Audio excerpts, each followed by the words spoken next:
पाठ्य पुस्तक में हमारा पहला पाठ है वास्तविक संख्याएं।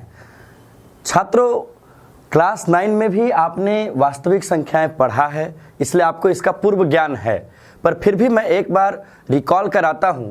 आपको बताया गया था कि परिमेय संख्या अर्थात ऐसी संख्याएं जो p बाई क्यू के फॉर्म में लिखी जा सके, जहां q 0 ना हो, q शून्य ना हो, ये सारी परिमेय संख्या। और जो संख्या परिमेय न हो उन्हें हम कहते हैं अपरिमेय संख्या।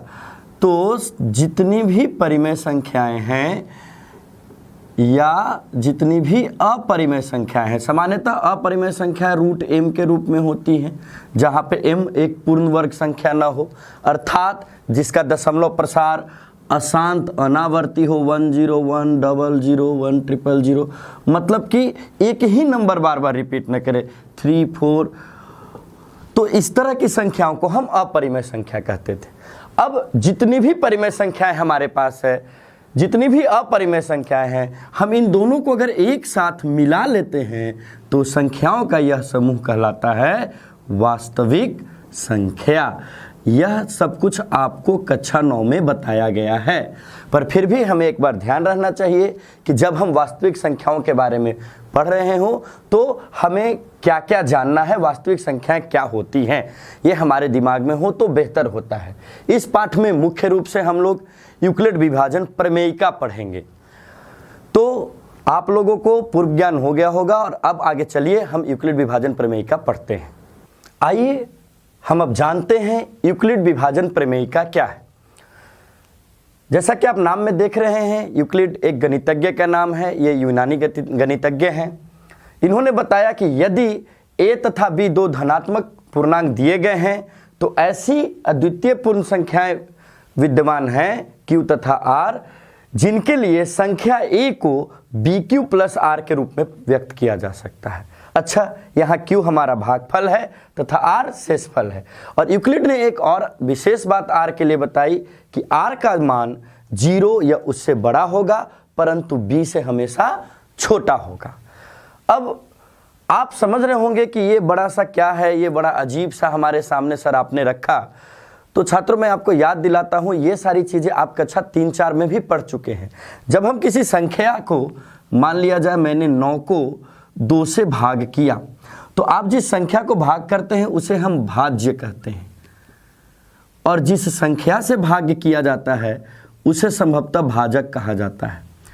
अब आप पढ़ें 2 चौके 8 और आप पाते हैं कि आपका भागफल 4 हो गया और शेषफल 1। अब आप याद करें, आपको पूर्ववर्ती कक्षाओं में ऐसा बताया गया था कि भाज्य बराबर भाजक गुना भागफल प्लस शेषफल होता है।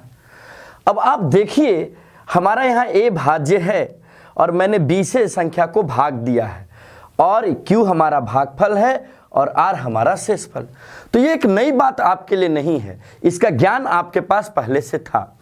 अब आप सोचते होंगे कि सर, जब इन संख्याओं का ज्ञान हमारे पास पहले से था, हम पहले से जानते थे कि भाज्य बराबर भाजक गुना भागफल जोड़ शेषफल होता है, तो फिर ये यूक्लिड के नाम के साथ इतने बड़े से पढ़ाने का क्या लाभ है। देखिए, मैं आपको बताता हूँ, यूक्लिड हमारे गणित में इनका एक महत्वपूर्ण योगदान है। इन्हें ज्यामिति का जनक तक कहा जाता है। आपने कक्षा 9 में यूक्लिड का ज्यामिति परिचय नामक एक चैप्टर पढ़ा है।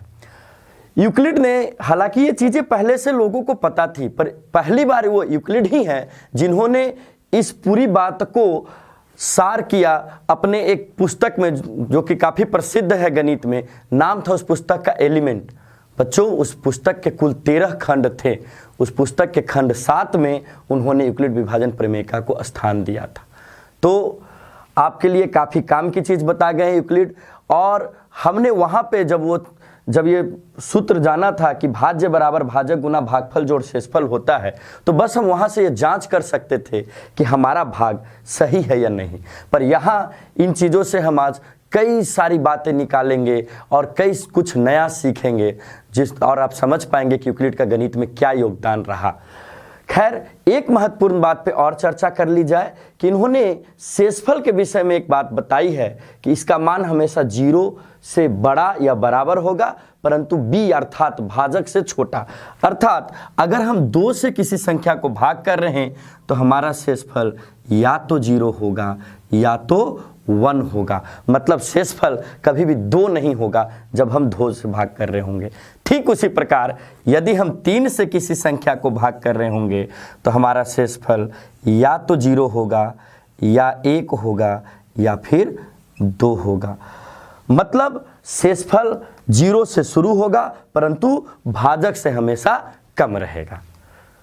तो आशा है आपको यूक्लिड विभाजन प्रमेयिका समझ में आई होगी। आइए अब इस प्रमेयिका के आगे के उपयोग देखते हैं। तो बच्चों, हमने जाना यूक्लिड विभाजन प्रमेयिका के विषय में, पर आपके मन में एक सवाल आ रहा होगा कि सर, अब से पहले हम प्रमेय के विषय में तो सुने थे, हमने प्रमेय को जाना, प्रमेय को सिद्ध किया, पर ये प्रमेयिका ये एक नया शब्द है सर, ये प्रमेय का कोई रिश्तेदार है क्या?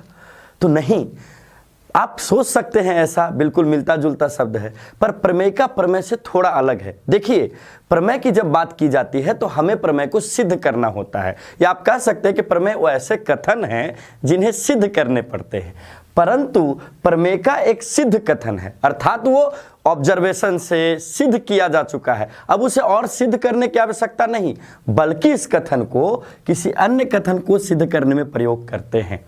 ठीक है ना? तो ये यूक्लिड विभाजन प्रमेयिका को हमें कोई सिद्ध करने की आवश्यकता नहीं है, परंतु हम अन्य चीज़ों को सिद्ध करने में या अन्य प्रश्नों को हल करने में इसका उपयोग करेंगे। तो आशा है आप प्रमेयिका को समझ पाए होंगे, क्योंकि हमें हर शब्द को समझना है, तभी जा करके हम गणित को भी बेहतर से समझ सकेंगे। तो चलिए अब हम आगे देखते हैं कि यूक्लिड विभाजन प्रमेयिका का क्या प्रयोग है हमारी जिंदगी में। बच्चों, हमने प्रमेयिका के विषय में जाना, उसी तरह का एक नया शब्द इस पाठ में आपको जानना है, उसका प्रयोग करना है, तो क्यों ना आइए पहले उसी से हम जान पहचान बढ़ा ले, उस पद के बारे में जाने। पद है एल्गोरिदम। आपके लिए पद नया है, इसलिए आइए समझते हैं कि एल्गोरिदम होता क्या है।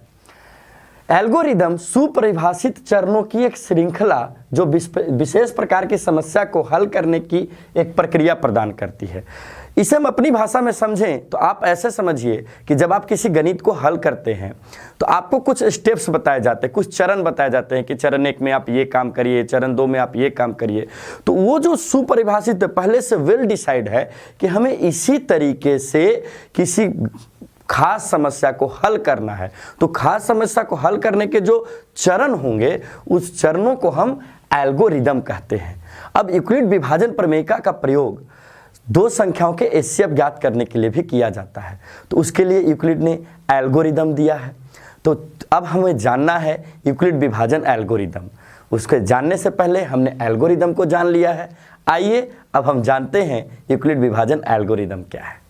तो छात्रों, हमने जाना कि एल्गोरिदम सुपरिभाषित चरण है जो हमें किसी विशेष प्रकार की समस्या को हल करने की विधि बताते हैं। अब यूक्लिड ने हमें एक एल्गोरिदम दिया है जिसका नाम है यूक्लिड विभाजन एल्गोरिदम। ये कहता है कि यदि c तथा d 2 धनात्मक पूर्णांक है, मतलब कोई भी 2 धनात्मक पूर्णांक है, यहाँ हमने c और d का नाम दिया, जहाँ c d से बड़ा हो, अर्थात दोनों में एक संख्या बड़ी है तो हमने मान लिया कि c बड़ी है d से, तब c तथा d का एचसीएफ ज्ञात करने के लिए हमें इन चरणों का अनुसरण करना है, यानी यही चरण वो एल्गोरिदम है। चरण 1 में आपको करना क्या है, जो सबसे पहला काम है कि आप c तथा d के लिए यूक्लिड विभाजन प्रमेयिका का प्रयोग करें, अर्थात आप c को d से भाग करेंगे और c को dq प्लस r के रूप में व्यक्त करेंगे, जहां q होगा भागफल और r होगा हमारा शेषफल, जैसा कि हमने विभाजन प्रमेयिका में देखा है। अब यहाँ 2 स्थितियां उत्पन्न होगी, या तो आपका शेषफल 0 होगा या नहीं होगा। छात्रों, अगर इस चरण में शेषफल 0 हो जाता है तो एचसीएफ d होगा, अर्थात ये भाजक ही हमारा एचसीएफ हो जाएगा। परंतु यदि r का मान 0 प्राप्त नहीं होता है तो ऐसी स्थिति में इस भाजक और इस शेषफल के लिए फिर से हम यूक्लिड विभाजन प्रमेयिका का प्रयोग करेंगे, और इस प्रक्रिया को हम तब तक जारी रखेंगे जब तक हमको शेषफल 0 प्राप्त ना हो जाए, और जैसे ही शेषफल 0 प्राप्त हुआ उस वक्त का जो भाजक होगा वही हमारा वांछित HCF होगा। आशा है आपको यूक्लिड विभाजन एल्गोरिदम समझ में आ गया होगा, पर आइए हम एक उदाहरण से इसे और बेहतर तरीके से समझते हैं। आइए अब हम यूक्लिड विभाजन एल्गोरिदम के चरणों का प्रयोग कर HCF ज्ञात करके सीखें। तो प्रश्न है आपके सामने, यूक्लिड विभाजन प्रमेयिका का प्रयोग कर संख्याएं 420 और 130 का HCF ज्ञात करें।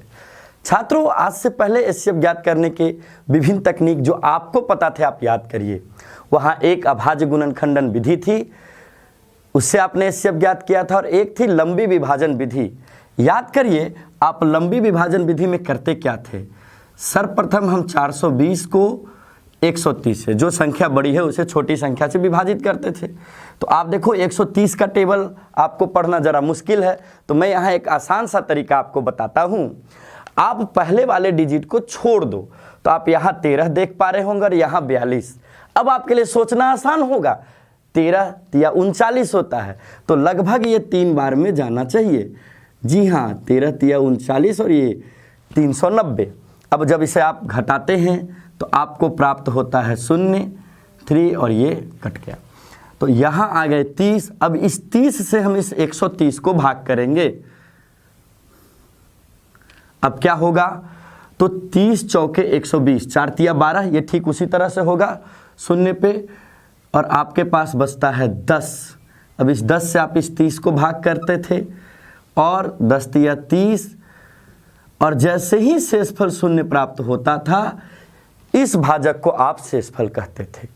यूक्लिड ने अपने एल्गोरिदम में हमसे यही तो कहा है। उन्होंने क्या कहा कि आप पहले ये देखिए कि दोनों संख्या में बड़ी कौन है।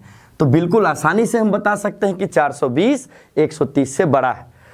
तो संख्या 420 तथा 130 के लिए यूक्लिड विभाजन प्रमेयिका का प्रयोग करने पर यूक्लिड ने क्या कहा था कि आप बड़ी संख्या अर्थात 420 को भाज्य बराबर भाजक, जो कि 130 है, गुना भाजक गुना भागफल जोड़ शेषफल, हमारा शेषफल कितना है 30, के रूप में लिख सकते हैं। यही तो चरण 1 था यूक्लिड विभाजन एल्गोरिदम का। अब उसके बाद उन्होंने कहा कि आप ये चेक करो कि क्या हमारा शेषफल 0 है। अगर ये 0 होता तो ये भाजक HCF हो जाता, पर सर ये तो 0 नहीं है, ये तो 30 है। बिल्कुल, तब 0 नहीं होने की स्थिति में हमें क्या करना था, इन दोनों पे D तथा R पे फिर से प्रमेयिका लगानी थी, मतलब इन दोनों को विभाजित करना था, जो कि लंबी विधि में ऐसा ही होता है, आपको याद आ रहा होगा। तो हमने फिर से विभाजित किया।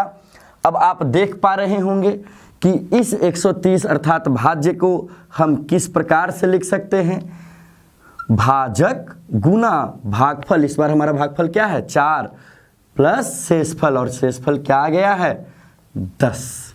जी हाँ, क्या इस बार हमें शेषफल 0 प्राप्त हुआ? नहीं, तो प्रक्रिया अभी जारी रहेगी, और फिर से हमने इसे हम भाज्य बनाएंगे, और 30 को हम लिखेंगे भाजक गुना भागफल